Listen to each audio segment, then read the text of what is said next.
Dulunya preman pasar, lalu naik jadi penguasa lahan sengketa. Ia mendengar kabar bahwa anak buahnya dipermalukan di desa kecil oleh kakek tua, dan hal itu membuatnya malu besar. Kirim orang-orang kita dari Banten Barat, kalau perlu bawa paranormal. Jangan sampai orang tua itu bikin kita terlihat pengecut. Anak buahnya mengangguk dengan wajah tegang. Tapi tak semua orang di dalam Gripjaya setuju.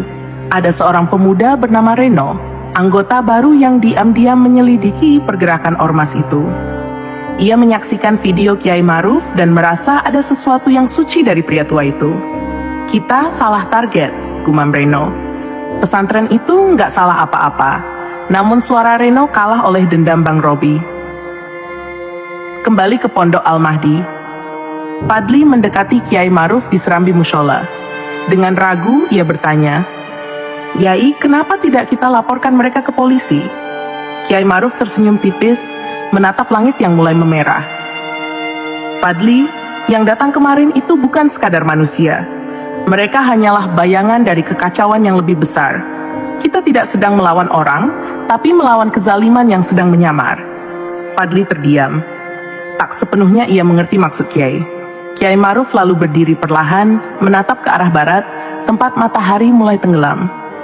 Akan datang malam yang gelap, di mana cahaya hanya bisa dilihat oleh mereka yang menjaga hatinya tetap bersih. 3 hari kemudian, malam hari, Pondok Al-Mahdi kembali dikepung. Tapi kali ini, mereka datang diam-diam. Sekitar 20 orang berpakaian hitam, wajah ditutup kain, dan membawa lilin serta dupa. Mereka bukan hanya preman, mereka membawa dukun. Dari balik pepohonan, terlihat seorang lelaki tua berpakaian serba merah dengan mata menyorot tajam. Ia membawa kendi air dan beberapa benda aneh di lehernya. Kiai itu harus dilumpuhkan dengan ilmu, serang dari dalam. Pakai jin penjaga pesantren itu sendiri, ucap sang dukun. Saat itu juga langit berubah aneh, angin berhenti, udara menjadi panas dan pekat. Namun sebelum mereka bergerak lebih jauh dari dalam pesantren terdengar pelan tapi dalam suara Kiai Maruf. Sholawat itu menggema ke seluruh penjuru seperti menembus tubuh mereka satu persatu. Para penyerang mulai ketakutan. Salah satu dari mereka mulai muntah darah. Seorang lainnya pingsan. Dukun itu mencoba memanggil entitas gaib, tapi tangannya terbakar sendiri oleh dupa yang ia bawa. Dan di tengah halaman pesantren, Kiai Maruf berdiri sendirian. Kali ini tongkatnya bersinar lembut.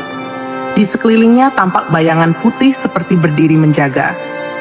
Sosok-sosok berjubah putih dengan wajah tak terlihat seperti datang dari alam lain. Satu persatu penyerang melarikan diri. Sang dukun terdiam dan jatuh terduduk, menangis. "Ampuni saya hanya disuruh." Kiai Maruf mendekat, menatapnya dalam-dalam. "Kalian datang dengan ilmu hitam, pulanglah dengan cahaya. Jika tidak, kalian akan buta selamanya."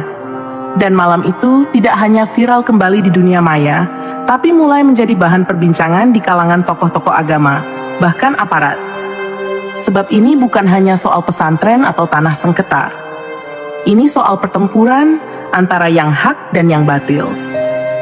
Dan begitulah akhir dari kisah luar biasa ini. Sebuah cerita tentang keberanian tanpa kekerasan, kekuatan tanpa amarah, dan seorang kiai sepuh dari Banten yang memilih bersandar pada cahaya Tuhan, bukan pada kekuasaan dunia. Semoga kisah ini bukan hanya menjadi hiburan, tapi juga pengingat bahwa kebenaran, walau diuji, tak akan pernah tumbang. Dan bahwa kekuatan sejati tidak selalu terlihat di permukaan. Terima kasih telah menonton dan menyimak sampai akhir. Jangan lupa bagikan kisah ini jika menurut kalian mengandung hikmah dan pelajaran. Sampai jumpa di kisah berikutnya. Wassalamualaikum warahmatullahi wabarakatuh.